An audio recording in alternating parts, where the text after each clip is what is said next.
ఓం మహాగణాధిపతయే నమః. ఓం గురుభ్యో నమః. ఓం శ్రీమాత్రే నమః. పరమేశ్వర స్వరూపమైనటువంటి జ్యోతిష, వాస్తు మరియు ఇతర అనేకమైనటువంటి శాస్త్రములను మనకు అందించినటువంటి మహర్షులకి నమస్కారం. హయగ్రీవ హయగ్రీవ హయగ్రీవేతి యో వదేత్ తస్య నిస్సరతే వాణీ జహ్నుకన్యా ప్రవాహవత్. అరుణాం కరుణాతరంగితాక్షీం ధృతపాశాంకుశపుష్పబాణచాపాం అనిమాదిభిరావృతాం మయూకైః అహమిత్యేవ విభావయే భవానీం. శ్రీమాత్రే నమః. ప్రేక్షకులకి ఆ లలితాంబిక అమ్మవారి యొక్క అనుగ్రహం పరిపూర్ణంగా కలగాలని స్ఫూర్తి కోరుకుంటూ మనం ఈరోజు చెప్పుకోబోయేటువంటి టాపిక్ ఏమిటి అంటే, ఇవాళ రేపు మనం చూస్తున్నట్లయితే వివాహాలు చేస్తున్నారు కానీ వాళ్ళకి కొద్ది రోజుల్లోనే విడిపోవడం జరుగుతూ ఉంది. దానికి మేము జాతకాలు చూపించామంటూ ఉంటారు. కానీ ఇక్కడ జరుగుతున్నటువంటి తప్పిదము ఏమిటి అంటే 36 పాయింట్లకి 18 పాయింట్లు కలిసేయా అంటే చేసేస్తున్నారు. అలా కాకుండా 18 పాయింట్లు దాటిన తర్వాత ఉండేటువంటి ఆ వర్ణకూట ఏవైతే కూటమి ఉందో అది చూసుకుంటూ, దాంతోపాటు ప్రతి లగ్నము వారికి, మనకి మేషం నుంచి మీనం వరకు ఉండేటువంటి 12 లగ్నాల వారికి అసలు ఏ ఏ విషయాలు పరిపూర్ణంగా చూసుకోవాలి, ఎక్కడ మనం ఫెయిల్యూర్ అవుతున్నాము, ఏ విషయాలు చూసుకుంటే భార్యాభర్తలు చక్కగా కలిసి ఉంటారు అనేటువంటి విషయాలు ఇప్పుడు మనం 12 లగ్నాలకి తెలుసుకుందాం. అదేవిధంగా ఈ విషయాలు చెప్తుంది నేనైనప్పటికీ కూడా చెప్పిస్తుంది సాక్షాత్ లలిత అమ్మవారిగా భావిస్తూ ముందుకు వెళ్దాం. వృశ్చిక లగ్నము, వృశ్చిక రాశి. సహజంగానే వృశ్చిక లగ్నం వారికి ఉండేటువంటి లక్షణం ఏమిటి అంటే సెల్ఫ్ కాంపిటీషన్ ఎక్కువగా ఉంటుంది. అంటే వాళ్ళకి వాళ్ళే పోటీ. ప్రతి చిన్న విషయానికి అసలు పోటీతత్వం ఎక్కువగా ఉంటుంది, స్పోర్టివ్నెస్ ఎక్కువగా ఉంటుంది వీళ్ళకి. ఒక రకంగా చెప్పాలంటే మంచిదే పోటీతత్వం, హెల్దీ పోటీతత్వం. అయితే ఇక్కడ మీకు ఉదాహరణకి మీది వృశ్చిక లగ్నమైనా, లేదా మీరు చేసుకోబోయే అమ్మాయిది కావచ్చు, అబ్బాయిది కావచ్చు, ఆపోజిట్ జెండర్ది వృశ్చిక లగ్నమైనా మీరు చూసుకోవాల్సిన జాగ్రత్తలు ఏంటంటే, ముఖ్యంగా మీరు ఇక్కడ వివాహ జీవిత భాగస్వామి అండ్ వివాహం తర్వాత జీవితానికి కారకుడు శుక్రుడే అవుతున్నాడు. ఒకటే గ్రహం అవుతుంది ఇక్కడ.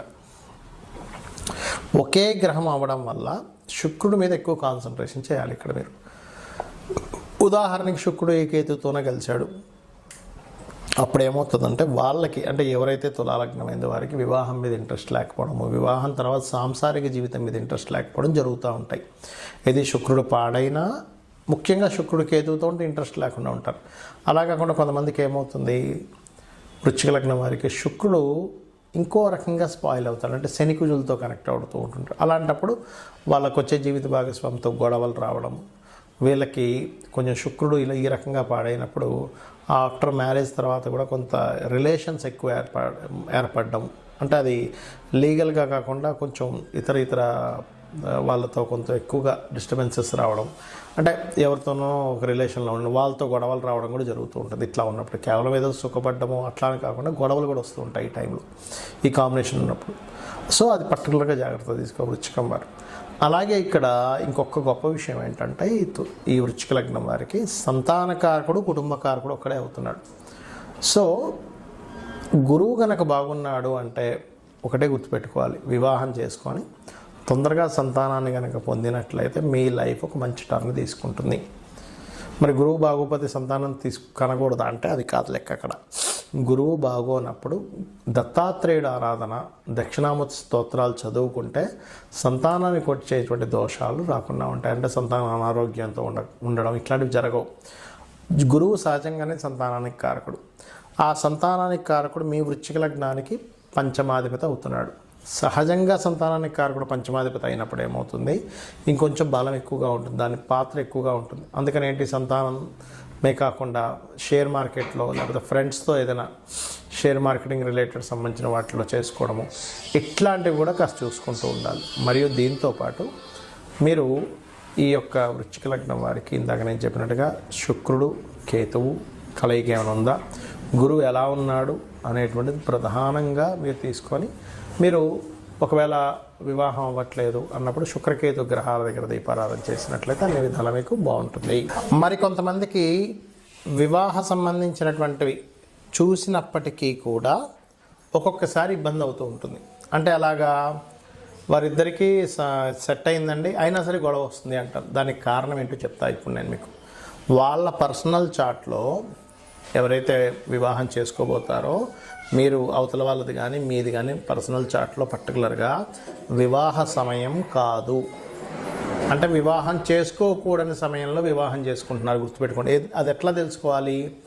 పురుషులైతే మీ శుక్రుడికి గోచారంలో శుభగ్రహాలు కాకుండా పాపగ్రహ సంబంధాలు వచ్చాయి అంటే అప్పుడు దాని అర్థం ఏంటి?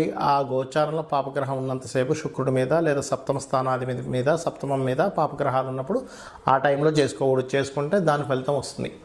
అలాగే స్త్రీలకైతే కుజుడి మీద పాపగ్రహ సంబంధం రాకూడదు. కుజుడికి కేంద్ర కోణాల్లోని, ముఖ్యంగా కోణాల్లోని, అదేవిధంగా సప్తమ స్థానాధిపతి చూసుకోవాలి.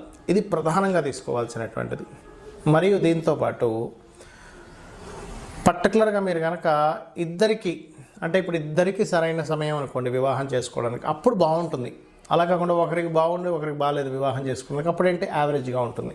వాళ్ళిద్దరు వివాహం చేసుకుంటే ఆ గ్రహస్థితి వెళ్ళిపోయే వరకు. దీంతోపాటు ఎవరికైనా వివాహం అవ్వటం లేదు, చాలామంది సంబంధాలు చూసుకుంటుంటారు కానీ సెట్గా ఒక్కోసారి.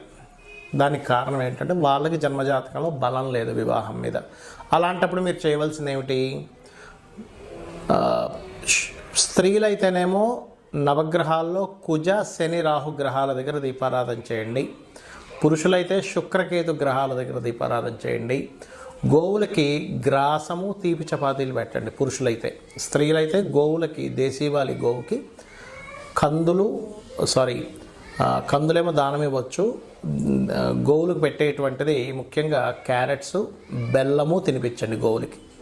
దీంతోపాటు వివాహం అవ్వట్లేదు అనుకునేటువంటి వారు ఓం కామేశబద్ధ మాంగళ్య సూత్రశోభిత కందరాయై నమః.